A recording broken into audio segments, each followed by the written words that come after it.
విధంగా రాము యాదవ్ గారి దగ్గరికి రావడం జరిగింది. నేను ఈ రాష్ట్ర ముఖ్యమంత్రి గారిని ప్రశ్నిస్తున్నా. అంటే ప్రభుత్వాలంటే ప్రజాస్వామ్యం అంటే ఇదేనా? అంటే నడి రోడ్డు మీద ఎవరు పడితే వాళ్ళు కొట్లాడుకోండి, కొట్టుకోండి. మా పార్టీ వాళ్ళైతే మేము పూర్తి స్వేచ్ఛ ఇస్తాము అని చెప్తుండ్రా? మీరు సమాజానికి చెప్పవలసినటువంటి అవసరం ఉన్నది. ఎందుకంటే ఈ రోడ్డు బస్టాండ్ మీద ఏం జరిగింది? దగ్గర 40-50 కార్లతో వచ్చి నడి రోడ్డు మీద బానట్టు మీద ఎక్కి కూర్చుంటే మరి పబ్లిక్ ఇంత ఇన్కన్వీనియన్స్ జరిగినా, డిస్టర్బెన్స్ జరిగినా పట్టించుకునే పరిస్థితి లేదు. దెబ్బలు తిన్న మా వాళ్ళ మీద మళ్ళా ఉల్టా కేసులు పెట్టారు. కొంతమంది ఎస్సీ ఎస్టీ యాక్ట్ కానివ్వండి, పబ్లిక్ న్యూసెన్స్ అని రెండోది. నిన్న రాత్రి కూడా ఏదో ఫ్లెక్సీలు చింపారని చెప్పి నిన్న కేసులు పెట్టారు. నేను పోలీస్ వ్యవస్థకు రాష్ట్ర డీజీపీ గారిని కూడా అడుగుతున్నా, ఈ రాష్ట్రంలో లా అండ్ ఆర్డర్ ఎక్కడ పోయింది? శాంతి భద్రతలు ఏమన్నా కాపాడుతున్నారా? ఇంత పెద్ద ఎత్తున జరిగే మాంకాళి బోనాల ఉత్సవాలలో మల్కాజిగిరి ప్రాంత ప్రజలు భయపట్టుకుంటా పండుగలు చేసుకోవాల్సినటువంటి అవసరం ఉన్నదా అని నేను ఈ ప్రభుత్వాన్ని డిమాండ్ చేస్తున్నా. ఈరోజు ప్రభుత్వాలు అనేది శాశ్వతం కాదు.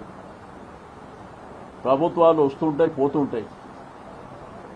కానీ వ్యవస్థలు ఏవైతే ఉన్నాయో వాళ్ళు వ్యవస్థలను కాపాడవలసిన వాళ్ళు అది దారిన వదిలేసి రాము యాదవ్ని చంపడానికే ప్రయత్నం చేసినటువంటి సంఘటన పాత్రికేయుల సమక్షంలో జరిగింది.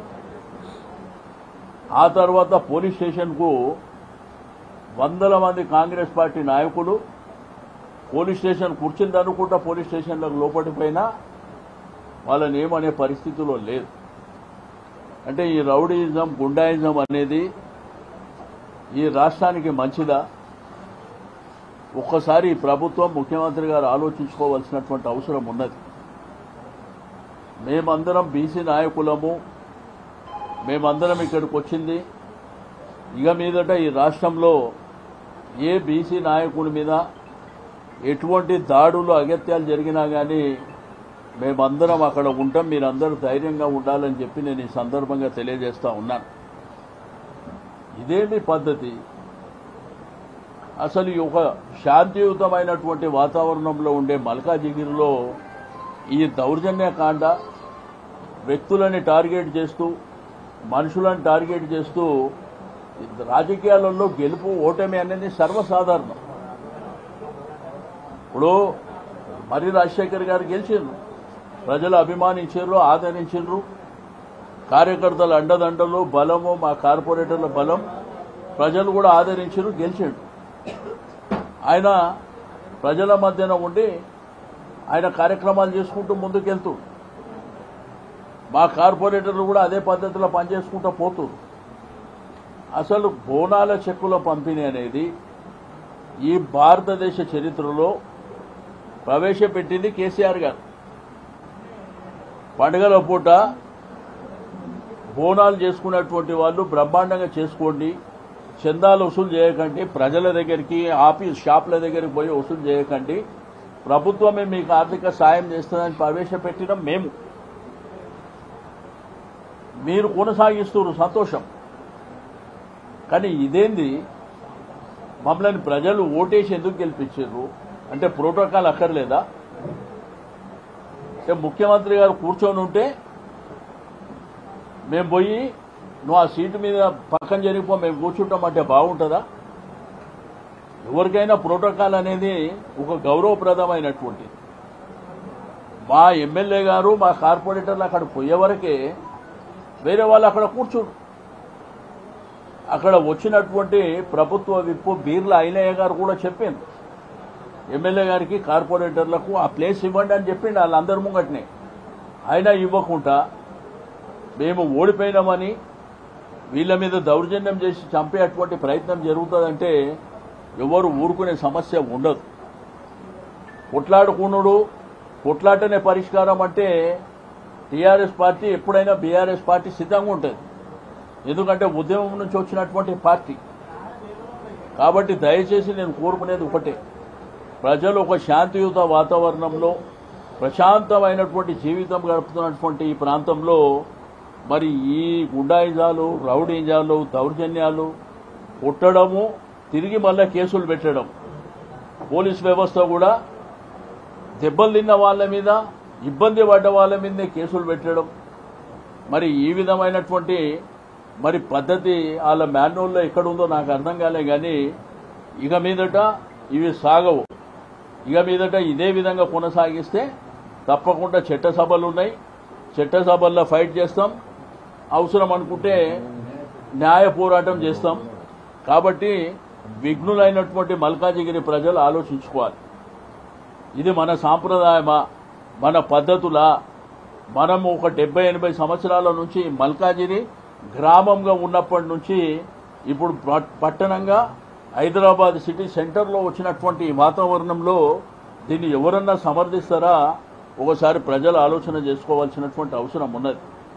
మాట్లాడితే పూతు మాటలు మాట్లాడటం, మాట్లాడితే దౌర్జన్యాలు చేయడం, ఎక్కడ పడితే అక్కడ 40-50 బండ్లు వేసుకొని తిరగడం, ఇది మంచి పద్ధతి కాదు.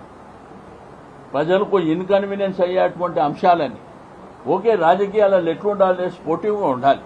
ఓసారి ఓడుతాం, ఓసారి గెలుస్తాం. ప్రజల అభిమానం చూరగొనడానికి మన ప్రయత్నం ఏందో అది చేసుకొని పోవాలి. కానీ ఈ దౌర్జన్యకాండను మాత్రం రాష్ట్ర వ్యాప్తంగా కూడా నిన్న ప్రశాంత్ రెడ్డి ఇంటి దగ్గర అదే జరిగింది.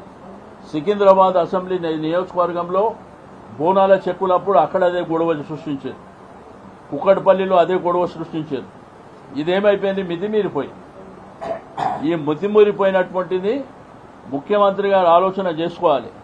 మీరు వేదికల మీద మీరు మాట్లాడే భాషనే అందరూ నేర్చుకొని అదే భాష మాట్లాడుతున్నారు. ఇది రాష్ట్రానికి మంచిదా కాదా? మరి విఘ్నులైనటువంటి ప్రజలు కానివ్వండి, లేకపోతే కాంగ్రెస్ పార్టీలో కూడా విఘ్నులైన వాళ్ళు ఆలోచన చేసుకోవాలి. ఈ సాంప్రదాయాలు కరెక్టా? మరి ఇక పోలీసు ఎందుకు, వ్యవస్థలు ఎందుకు? కొట్టుకుందామంటే ఇక అందరం కొట్టుకుంటూ పోదాం. మీరు కొట్టుకున్నాడు, మేము కొట్టుకున్నాడు, ప్రజలు కొట్టుకున్నాడు. మరి ఇదే సాంప్రదాయం అనుకుంటే అదే సాంప్రదాయంలో పోదామంటే ఎవరికి కూడా అభ్యంతరాలు ఉండవు. కానీ ఇది పద్ధతిగా లేదు. దౌర్జన్యంగా వాళ్ళని కొట్టడం ఏంది, చెక్కులు ఇస్తామని పిలవడం ఏంది, అక్కడ ప్రోటోకాల్ పాటించకపోవడం ఏంది?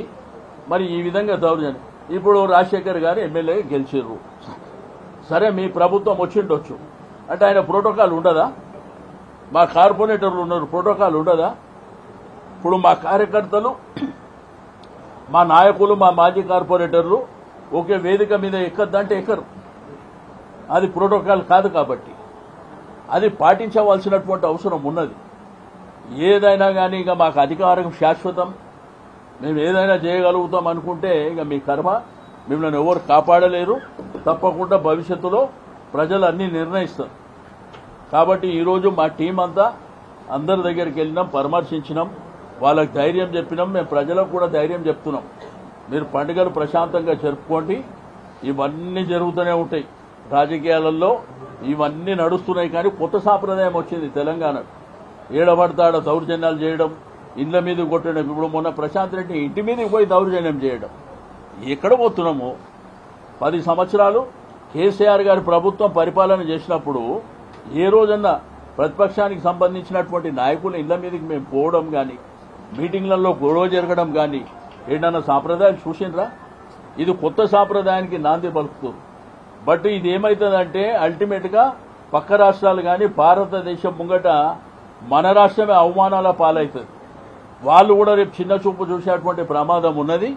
కాబట్టి నేను దయచేసి పోలీస్ యంత్రాంగానికి, ముఖ్యమంత్రి గారికి నేను డిమాండ్ చేస్తున్నా, ఎవరైతే ఈ యొక్క చర్యలకు పాల్పడ్డారో వాళ్ళ మీద కేసులు ఫైల్ చేయండి, వాళ్ళ మీద చర్యలు తీసుకోండి. రెండోది, ప్రజాస్వామ్యవాదులంతా దీన్ని ఖండించవలసినటువంటి అవసరం ఉంది. పార్టీలు వేరైనప్పటికీ వ్యవస్థలో చాలా మంది ఉంటారు, రాజకీయాలకు సంబంధం లేని వాళ్ళు కూడా చాలా మంది ఉంటారు. దీన్ని తప్పకుండా అందరూ ఖండం చేయవలసినటువంటి అవసరం ఉన్నది.